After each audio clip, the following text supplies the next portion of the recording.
राजधानी शिमला के व्यापार मंडल के चुनावों को लेकर चल रहे हाई वोल्टेज ड्रामे में फिर से गुटबाजी खुलकर सामने आई है। अभी हाल ही में सर्वसम्मति से चुनी गई व्यापार मंडल की कार्यकारिणी के खिलाफ अब शहर के कारोबारियों ने ही मोर्चा खोल दिया है। कारोबारियों का आरोप है कि चंद लोगों ने बंद कमरे में अध्यक्ष सहित अन्य कार्यकारिणी का गठन किया है, जबकि नामांकन भरने वाले सदस्यों ने इसमें अपनी सहमति नहीं दी थी। चुनाव समिति के अध्यक्ष रमेश चोजट ने कहा कि लोकतांत्रिक प्रक्रिया के तहत चुनावों के जरिए ही व्यापार मंडल की कार्यकारिणी का गठन किया जाता रहा है, लेकिन इस बार बिना चुनाव के ही चंद लोगों ने व्यापार मंडल का गठन कर दिया, जो कि शहर के कारोबारियों को मंजूर नहीं है। कारोबारी पहले से ही चुनाव करवाने की मांग कर रहे थे। वहीं रविवार को बुलाई गई बैठक में चुनाव समिति का गठन किया गया और तय किया गया कि जल्द ही चुनावों का शेड्यूल जारी कर चुनावी प्रक्रिया भी शुरू कर दी जाएगी।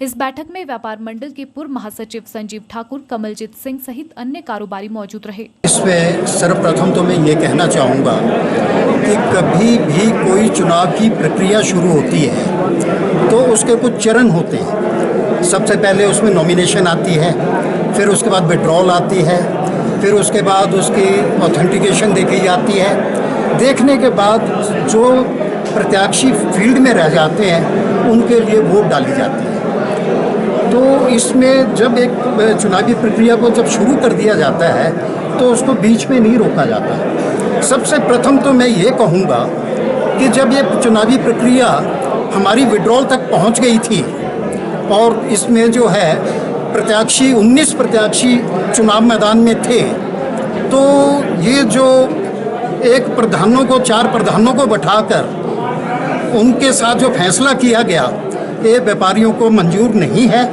ये एक उनके ऊपर थोपा हुआ फैसला था, ये व्यापारियों ने मंजूर नहीं किया। अभी आपने देख लिया, ये हाल खचाखच भरा हुआ है।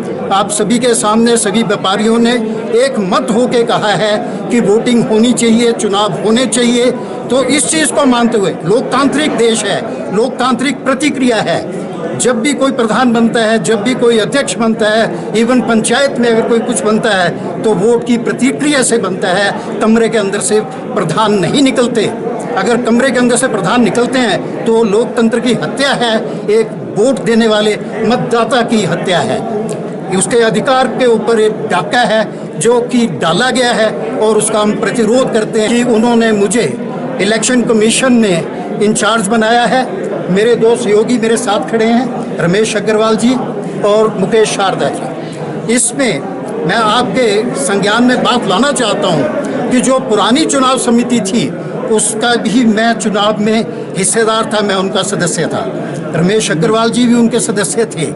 मगर आज अगर हम यहाँ बैठे हैं, यहाँ आए हैं, तो इसलिए आए हैं कि वो प्रतिक्रिया जो उन्होंने की, जो उन्होंने इसके फैसले लिए, हम उससे सहमत नहीं हैं। इसका हम पूरा शेड्यूल जिस वक्त बनाएंगे आपको हम भेजेंगे कि ये हमारा शेड्यूल चुनाव का बना है।